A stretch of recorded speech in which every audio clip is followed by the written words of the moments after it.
읽은 본문을 어제 함께 나누면서 5절 그 앞부분을 중점적으로 살피고 적용을 했습니다. 하나님께로 돌아온 사람의 특징은 얼굴이 밝습니다. 희색을 바라며 이 마음이 화창해서 많은 사람들이 놀랄 정도로 그의 내면이 굉장히 좋다라고 하는 겁니다. 이것을 제가 우리 교회의 상황에 적용을 하면서 저 지금 여러분이 보시기에 우측 앞면에 있는 아버지의 마음을 품고 우리가 이렇게 아버지의 마음을 품고 아버지의 눈으로 교회에 일어나고 있는 여러 가지 일에 대해서 가증스럽고 모멸감이 느껴지고 이런 부분들에 있어서 바로 그것이 내 자식이고 내 누나고 내 형이고 이렇게 우리들이 보아주면 얼마나 교회가 아름다운 교회일 수 있는지에 대해서 제가 여러분들에게 말씀을 함께 나누었습니다. 오늘은 그 이후에 있는 말씀들, 바다의 풍부가 니게로 돌아오며 열방의 재물이 니게로 오미라. 허다한 약대 미디안의 젊은 약대가 니 가운데 편만할 것이며 스바의 사람들은 다 금과 유향을 가지고 와서 여호와의 찬송을 전파할 것이며 게달의 약물이는 다 니게로 모여지고 느반요새 수양은 니게 공급되고 니단에 올라 기꺼이 받음이 되리니 내가 내 영광의 집을 영화롭게 하리라. 바로 이 부분을 함께 살펴보려고 합니다. 바다의 풍부가 니게로 돌아온다. 열방의 재물이 니게로 옴이라. 여러분, 당시에 귀한 것은 다 바다에 있었습니다. 바다의 풍부, 열방의 재물이 바다 위에 떠 있었습니다. 오늘날도 마찬가지입니다. 나라와 나라 사이에 무역을 합니다. 그 무역하는 수많은 화물선이 바다 위에 떠 있습니다. 그래서 한번 배가 나갔다가 들어올 때마다 굉장히 많은 이익을 남기게 되어집니다. 이스라엘이라는 나라도 당시 국제 무역에 있어서도 지중해 일대를 중심으로 해서 이렇게 무역을 하는 사람들이 어마어마한 재물을 이제 얻을 수 있었고, 이걸 비유로 해서 하나님께 돌아오는 사람들이 이러한 풍부한 재물들을 하나님 앞에 바친다라는 이야기를 하고 있는 겁니다. 그리고 허다한 약대, 미디안과 에바의 젊은 이 약대, 그리고 금과 유향을 가지고 와서 여호와의 찬송을 전파한다. 금은 지금도 굉장히 귀한 것입니다. 유향이 이 시대에 왕에게 바치는 재물이었다라고 하는 것. 그래서 예수님이 태어났을 때 동방에서 온 박사들이 황금과 유향과 몰약을 바치지 않습니까? 이 귀한 것을 하나님 앞에 드린다라는 거예요. 그리고 이 약대는 중동 지방에 있어서 없어서는 안 될 사막과 광야를 넘어가는 사람들에게 필수적인 재산 목록 1호였습니다. 노예 10명하고 약대 1마리하고 계산될 정도로 이렇게 큰 재산이었습니다. 그런데 이런 재산들을 하나님께로 돌아오는 사람들이 다 바치는 거예요. 이런 비전들을 이야기하고 있고 7절을 보면 게달의 양무리는 수양이 공급되고, 이렇게 양물이 다 4개로 모여지고 양 또 수양. 여러분, 농사를 지치하는 지역은 대부분 양을 키웁니다. 저 몽골의 초원, 그리고 중앙아시아의 초원, 또 이집트라든지 시리아라든지 또 요르단이라든지 이스라엘의 북부 지방에 가게 되면 다 농사를 안 짓고 양을 키웁니다. 양을 키워서 먹고 사는 사람들한테 재산 목록 1호는 양입니다. 양. 그런데 세상에 있는 온갖 귀한 것, 이 지방에서는 이게 귀하고 저 지방에서는 저게 귀하고, 뭐 통틀어서 금과 유향 같은 건 제일 귀한 건데, 하나님께로 모여지는 사람들이 바로 이렇게 바다의 재물과 열방의 재물, 이 모든 것 귀한 것이라는 건 다 하나님 앞에 드린다. 이런 비전을 말씀하고 있습니다. 교우 여러분, 사람들이 하나님의 진리를 알고 나면 2가지 반응이 나타납니다. 그것은 삶을 하나님 앞에 통째로 바치기를 원한다는 겁니다. 그 학벌 좋고 능력 있는 사람들이 자기의 미래를 다 버리고 복음을 위해 자기의 삶을 드리는 겁니다. 그래서 최고의 우수한 두뇌들과 이런 사람들이 교회로 와서 헌신하는 사람들을 보게 되어집니다. 제가 지금까지 살아오면서 이런 놀라운 장면을 너무 많이 봤습니다. 서울대 출신의 서울대학원을 나왔는데 선교사로 가는 사람을 보았습니다. 경기대학교 교수가 그냥 복음을 알게 되어지고 나서 너무 감격해하며 교수직을 그냥 탁 사표를 내는 겁니다. 그것이 90년도 중반이었습니다. 교수직을 딱 사표를, 어떻게 정교수인데 사표를 딱 냅니까? 그것도 40대의 중반에 그리고 나서 신학교에 와서 저희하고 똑같이 공부를 하는 거예요. 그러면서 이분은 이 교수라서 뭐 머리가 얼마나 좋은지 몰라요. 공부하는 게 우리하고 완전히 달라요. 리포트를 쓰면 우리는 초등학교 1학년 수준인데 이 양반은 박사 수준이에요. 막 같이 이제 공부를 가르치는 신학교 교수들이 막 쩔쩔맵니다, 이분한테. 그런데 겸손합니다. 그러면서 막 눈물을 줄줄 흘리면서 그 신학교에서 공부를 같이 하는 거예요. 저는 이런 사람을 보면 저 미쳤나? 야, 우리는 이해가 잘 안 됐어요. 근데 제가 은혜를 받고 보니까 나중에 이해가 다 되더라고요. 그러더니 이분이 공부를 다 마치고 개척교회를 하다가, 수원에서 개척교회를 하다가 저기 인천에 있는 화랑교회라고 있어요. 큰 교회예요. 화랑교회에서 담임 목사님으로 가시더라고요. 그러더니 딱 10년 목회하면서 너무나도 멋지고 귀하게 사역하시다가 은퇴를 하셨어요. 지금은 이제 연세가 한 75세 정도 되셨을 거라고 생각이 되어지는데 참 귀한 분들. 이렇게 자기의 삶을 송두리째 자기의 이익을 쫓지 않고 자기의 명예와 자기의 권력욕 이런 걸 쫓지 않고 완전히 헌신하는 이런 장면들을 저는 수도 없이 많이 봤습니다. 제 동기들 가운데 선교사로 나가 있는 그 목사님들은 대부분 다 석학들이에요. 너무 뛰어난 분들이에요. 같이 종신대 신학대학원에서 공부할 때 그 사람들은 뭐 영어, 중국어는 막 기본으로 막 합니다. 기숙사에서도 같이 영어만 쓰고 중국어만 쓰는 거예요. 선교사로 헌신하기 위해서.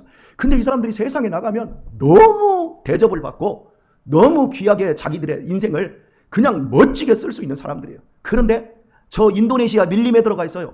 임권동 선교사님이라고 하는 분은 경북대학교를 나와가지고 서울대 대학원에서 공부하신 분이에요. 그런데 지금 거기에 처박혀가지고 그렇게 인생을 다 봐주고 뭐 미래의 노후 대책 하나 세우지 않고 다 그렇게 헌신하는 거예요. 세상 사람들이 보면 그 멍청하다고 하고 그 가족들도 그 친척들도 너 공부 그렇게 해서 우리나라에서 한 1%의 아내들은 그런 뛰어난 두뇌를 가지고 왜 그 짓을 하고 있어? 포항제철에 들어가, 삼성에 들어가, 그런데 그렇게 헌신해요.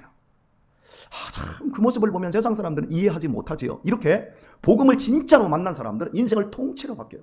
최광현 그 장로님이라는 분은 성환교회 장로님이신데 교감 선생님으로 직산 그 초등학교에서 은퇴를 딱 하시고 나서 당신의 연금이 나오지 않습니까? 그러니까 그 교회에서 나 선교사로 보내주세요.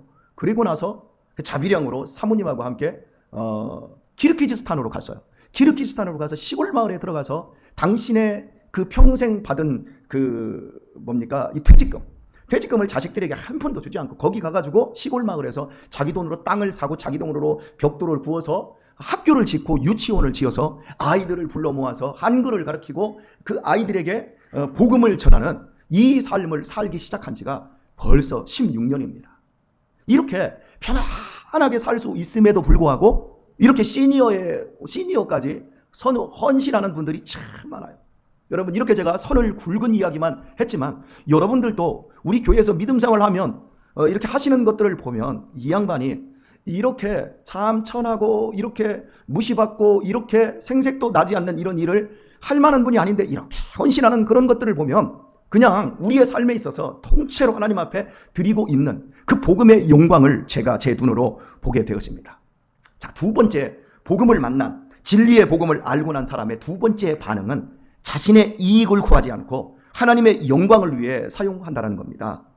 예전에는요, 우리 젊은 날에 이익을 쫓아요. 어떻게 하면 더 많이 가질까? 어떻게 하면 내가 더 즐겁게, 내가 더 행복하게 살까? 이런 것에 관심을 다 집중하는데 예수님을 딱 만나고 나면 내가 어떻게 하면 예수님을 기쁘게 할까? 어떻게 하면 내가 하나님의 영광을 위해 살까? 이렇게 우리 자신들이 달라집니다. 그래서 즐거이 헌신하게 되어져요. 여러분 헌신이라는 말은 우리가 즐겁게 하나님 앞에 내가 즐겁게 일한다는 거, 내 몸뚱이를 바치면서 즐겁게 일한다는 게 헌신이거든요. 근데 여러분 한번 솔직하게 생각해 볼까요? 여러분 평생 직장 생활 하셨지만 즐겁게 하셨습니까? 때로는 도살장에 끌려가는 것처럼 하기 싫어.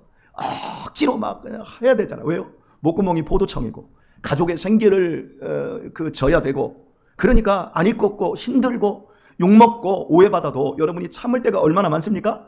우리 인생에서 내가 하는 그 모든 일들이 헌신보다는 실제로는 억지로 어쩔 수 없이 해야 되는 일들이 많아요. 그런데 예수님을 만나고 나면 내가 하는 그 모든 일들을 즐겁게 헌신하는 거예요. 여러분 우리가 하나님 앞에 드리는 이 헌신 즐겁지 않습니까? 아깝게 느껴지십니까? 아니요. 너무 잘했다. 우리 민장로님이나 우리 임명교 장로님과 함께 찍은 신앙 열전에서도 고백하시기를 그런 고백들을 하시잖아요. 내가 그때 조금 더 순종할 걸. 내가 그때 조금 더 헌신하지 못했던 그런 삶에 대해서 아쉬움과 반성의 그런 말씀을 하시잖아요. 뭐 헌신 안 했을까요? 이분들이 뭐 헌신 안 하고 뺀질하면서 사셨겠습니까? 여러분 보세요. 우리 이명규 장로님과 민장로님이 뺀질대는 거 보셨습니까? 사람은 하나를 보면 열을 한다고요.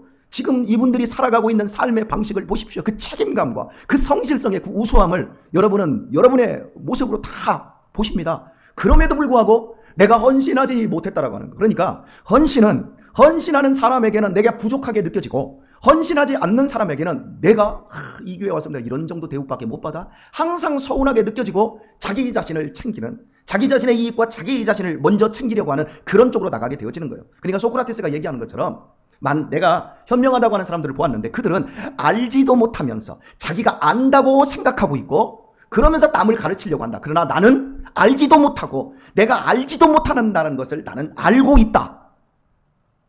많은 사람들이 착각하며 인생을 사는 거예요. 사랑하는 교우 여러분, 즐거이 헌신하실 수 있기를 바랍니다. 때로는 힘에 법더라도 즐겁게 헌신하면 우리의 남은 시간들이 더 복될 수 있다는 겁니다. 여러분, 본문에 나오는 미디안 사람, 스바, 게달, 느발료 사람들은요, 이 사람들은 아라비아 반도 사람들이에요. 오늘날로 말하면 사우디아라비아서부터 시작해서 이라크, 이란이라든지 예멘 이런 쪽에 있는 사람들. 근데 이쪽에 이 사람들은요, 특징이 뭐냐면 굉장히 거칠면서 하나님과 아무런 상관이 없는 사람들이에요. 하나님에 대해 무관심한 이방인들을 말해요. 그러니까 우리 같은 사람들이에요.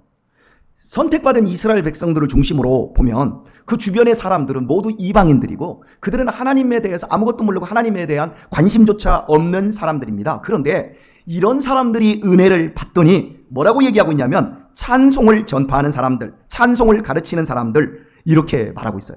여러분, 우리의 삶 속에서 우리의 삶을 하나님 앞에 찬송으로 드릴 수 있다는 건 실은 최고의 신앙의 경지라고 할 수 있어요.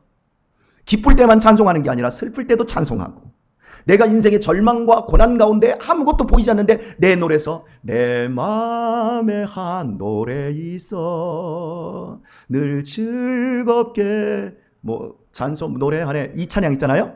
내 마음, 이거 제가 이 찬양을요 군대에 가서 훈련을 다 받고 가평의 야소교에서 3주 그 하반기 교육을 받고 부대에 딱 그 배치를 딱 받은 날이 몇 월이었냐면 금요일이었어요. 금요일에 딱 배치를 받고 금요일에 그날 저녁에 다음날 그 전입 신고를 하기 위해서 상병 중에 이제 군기를 잡는 사람이 있어요. 창고에다 가져다 놓고 이제 표 안 나게 두들 때리는 거죠. 때리면서 2시간 동안 얼차례 받으면서 다음날 전입 신고 과정을 거기서 다 배웠어요. 그날 엄청 혼났습니다. 맞고. 그리고 나서 토요일날 딱 전입 신고를 했어요. 그리고 나서 주일날이 됐는데 교회를 가게 되었어요. 교회를 가고 저녁에 또 저녁 예배가 있어서 저녁 예배를 갔어요. 그리고서 제가 그 군목이 예배를 인도하면서 혹시 그 특송할 사람 있으면 나오세요 하는데 제가 찬송가를 2등병이 감히 딱 가지고 나갔어요. 이러고 부동자석에 앉아 있어야 되는데 딱 하고 찬송가를 들고 딱 나가서 내 마음에 한 노래 있어 나 즐겁게 노래하네 이 노래를 부를 때엔 참 평화 임하도다 평화 이 찬양 부르고 제가 은혜를 하나도 평화롭지 않았거든요. 막 내무반에 들어가면요 부동자세로 팔을 쫙 하고 이러고 소리도 복명복창 입양 관역처 이러야 되고 이러와 그러면 막 고참이 말려 고참이 데려다 놓고 맨날 나 가지고 놀고 이건 사람 사는 곳이 아니에요. 그런 상황에서 내가 그 노래를 내 마음에 하면서 막 눈물을 줄줄 흘리면서 그런데 나를 괴롭히는 고참들이 앞에서 제가 그거 하는 걸 다 봤어요. 근데 거기에 저기 전라남도 고흥군에서 왔던 김상길이라고 하는 그 내무반장이 있었어요. 그분이 내무반장이었어요. 그분이 나를 봤어요. 그러더니 나를 그러더라고요. 딱 보더니 너 미쳤나? 그러더라고요. 그래서 미치지 않았습니다. 이렇게 얘기를 했어요. 근데 그분이 마지막 제대할 때 나는 너를 통해서 믿는 것이 뭐라는 걸 보았다. 그러더라고요. 그래서 너 믿음 잘 유지해라. 그러더니 한다는 말 너는 나중에 목사가 되면 좋겠다. 이렇게 얘기했어요. 그래서 내가 그 김상길 그분이 저를 굉장히 아껴줬거든요. 그래서 나중에 그분을 찾아보려고 했는데 그쪽에 전화를 해서 어떻게 찾으려고 했는데 못 찾았어요. 참 아쉬운데 그분이 아마 저로 인해서 믿음의 걸음을 한 걸음 하나님 앞으로 더 가까이 나아가지 않았을까 생각이 되어집니다. 여러분, 그렇습니다. 찬송이 안 나오는데도 내 마음에 한 노래가 있고 그 찬송을 제가 사람들에게 가르치는 사람이 되었고, 그것이 기회가 되어서 제가 운전병으로 갔다가 바로 그 교회에서 나중에 군종병이 돼가지고 빵 나눠주고 찬송 가르쳐주고, 저는 신학도 안 했는데 이 군종병이 돼가지고 그것이 기회가 되고, 그리고 제가 진짜 그 김상길 병장님이 얘기했던 것처럼 제가 오늘 목사가 되어 있는데, 그래서 내가 그분을 만나고 싶었어요. 그분에게 당신이 목사가 되었으면 좋겠다 그래서 내가 정말 목사가 되어서 내가 당신에게 식사라도 함께 대접하고 싶은데 그분을 찾을 길이 없어요. 그냥 안타깝게만 느껴집니다. 그렇습니다. 여러분, 하나님에 대해서 아무런 관심이 없었던 사람들이 막상 하나님을 알고 나고 진리의 복음을 깨닫고 나면 헌신하게 되어지고 그 삶이 완전히 달라져요. 여러분, 우리 교회에 청년들 가운데 강청년이 있고요. 또 여러 청년들이 강청년하고 좀 이렇게는 박청년 자매도 있고요. 누군지 아시겠죠? 걔네들의 특징이 뭐냐면 놀기 좋아하고, 목사님 진지한 얘기 좀 그만하세요. 목사님은 늘 진지하게 맨날 그런 얘기를 하세요. 이렇게 얘기했던 애들이에요. 그런데 그러면서 말씀을 안 들으려고 했는데 얘네들이 은혜를 받으니까 나한테 얼마나 진지한 얘기를 듣고 싶어 하는지 몰라요. 여러분 아시죠? 막 눈물 줄줄 흘리면서 목사님, 내가 신앙의 연기를 끝낼 수 있도록 해주셔서 너무 감사해요. 내가 목사님한테 배울 수 있어서 너무 감사해요. 이러면서 막 기뻐하고 이러면서 그 노는 것들을 좀씩 줄여나가고 이제 더 하나님의 은혜의 세계로 들어가려고 하는 것. 그리고 광천님 같은 경우에는 우리 수영관을 딱 살 때, 목사님, 수영관 사는데 돈이 많이 부족하다며요. 제가 헌금을 좀 드리고 싶은데 얼마 드리면 되겠습니까? 그래서 제가 얼굴을 빤히 쳐다보면서, 그걸 물어. 네가 알아서 드려. 그리고 모자라지 않아. 하나님은 항상 넘치도록 준비해 놓으셔서 그랬더니 알았어요 하더니 딱 거금의 헌금을 딱 드리는 거예요. 멋진 거죠. 여러분, 교회를 다니면서도 헌신 한번 하지 못하는 이런 어른들, 중직자들도 있는데 이렇게 청년들이 은혜를 딱 받고 나니까 아깝지 않게 하나님 앞에 드릴 수 있는 거예요. 여러분, 칼빈은 이런 얘기를 했어요. 교회에서 헌금 얘기를 너무 많이 하는 것이 문제가 아니라 헌금 얘기를 바르게 하지 않는 것이 문제다, 이렇게 말했어요. 웨슬리는 이렇게 말했어요. 야, 할 수 있는 대로 많이 벌어라. 그리고 할 수 있는 대로 많이 저축해라. 좋지요, 여러분. 그 얘기하니까 아멘, 아멘 했어요. 근데 마지막 말이 중요해요. 할 수 있는 대로 다 하나님 앞에 두려라. 그게 마지막에 아멘을 안 하더라는 거죠. 여러분, 설교의 프린스라고 하는 이 스펄전 목사님, 저는 스펄전 목사님의 설교 전집을 보고 있고요. 제가 요한복음을 강의하면서도 그분의 설교만큼은 꼭 읽습니다. 그분은 깨알 같은 글씨로 막 얼마나 그 설교집을 길게 써놨는지 몰라요. 근데 제가 그걸 다 읽어요. 여하튼 저에게 많은 감명, 어떤 영적인 사이트를 열게 해주시는 분인데요. 이분은 이런 얘기를 했어요. 나는 호주머니가 회심하지 않은 사람의 회심을 믿지 않는다. 저도 마찬가지입니다. 그게 성경이거든요. 호주머니, 나 마음으로 회심했습니다. 나 생각으로 하나님 믿습니다. 나 주님께 나는 헌신하. 그런데 이 호주머니를 꼭 붙잡고 있는 사람, 그 사람은 정말 회심하지 못한 사람일 가능성이 많아요. 여러분, 신앙에 있어서 가장 좋은 본보기들이 누구냐면 청교도들이에요. 근데 청교도들의 기도 운동이 일어날 때 그 기도 운동의 시발점이 됐던 게 뭐냐면 이렇게 말했어요. 우리가 인생을 살아가면서 제일 부끄러운 것은 마지막 죽을 때 많은 돈을 남기고 죽는 것이다. 할 수 있는 대로 남기지 말고 하나님께 다 드리고 하나님과 관계되어 있는 그 일들을 위해서 써야 된다. 그래서 기도 운동이 일어났던 거예요. 이렇게 은혜를 받고 보면 내가 귀하게 여겼던 것들, 세상적으로 우리가 가장 귀하게 여기는 거 뭡니까? 나의 육신의 안락과 재물 아니겠습니까? 그런데 이거보다 더 큰 게 보이는 거예요. 은혜를 받고 보면 이거보다 더 크신 하나님이 보이고, 내가 하나님 안에서 사랑받는 자녀이고 나에게 영원한 천국이 있고 영생이 있다는 걸 정말 보는 사람들은요, 즐겁게 헌신합니다. 오늘의 말씀을 맺겠습니다. 혹시 바보의사 안수연이라고 하는 책을 여러분 읽어보셨나요? 못 읽어보셨으면 오늘 바보의사 안수연, 그냥 안수연이라도 여러분 유튜브에 쳐서 한번 보십시오. 2006년일 겁니다. 아니 2006년인가? 2013년인가? 뭐 그럴 텐데요. 이분이 33살의 나이에 죽었어요. 군의관이었어요. 군의관. 죽었는데 이분이 영락교회 그게 누구죠? 영락교회 옛날에 한경직 목사님, 거기에서 배운 청년이에요. 근데 의사로 살아가면서 33살에 여러 가지 병원에서 근무하다가 늦게 군대를 군의관으로 갔는데 유행성 출혈열에 걸려서 갑자기 죽어버렸어요. 아까운 청년이에요. 그런데 죽어서 이 양반의 장례식을 치르는데, 그 한경직 목사님, 영락교회 교회가 얼마나 큽니까? 한경직 목사님 돌아가셨을 때 얼마나 많은 사람들이 조문을 왔습니까? 그런데 한경직 목사님보다 더 많은 사람들이 조문을 오는 거예요. 그것도 영락교회 교인이 아니라 서로 모르는 다른 사람들이 얼마나 많은 사람들이 왔는지. 그래서 나중에 그 장례식에서 이 사람의 생애를 조명하게 되었고 이 사람이 누구인지를 알게 되었어요. 알고 봤더니 이 사람이 그냥 돈만 버는 의사가 아니라 사람의 마음을 만져주고 사람의 마음을 고쳐주는 의사였어요. 그래서 이 사람은 그냥 처방만 하는 것이 아니라 자기가 관계되어 있는 사람들에게 모두 사랑을 주는데 몇 가지 예만 드리겠습니다. 그 앞에 병원 앞에 구두가게 구두 닦는 할아버지가 있는데 그 할아버지가 거기에 조문을 온 거예요. 그러면서 눈물을 막 흘리면서 이 의사가 나를 사람 대접해줬어.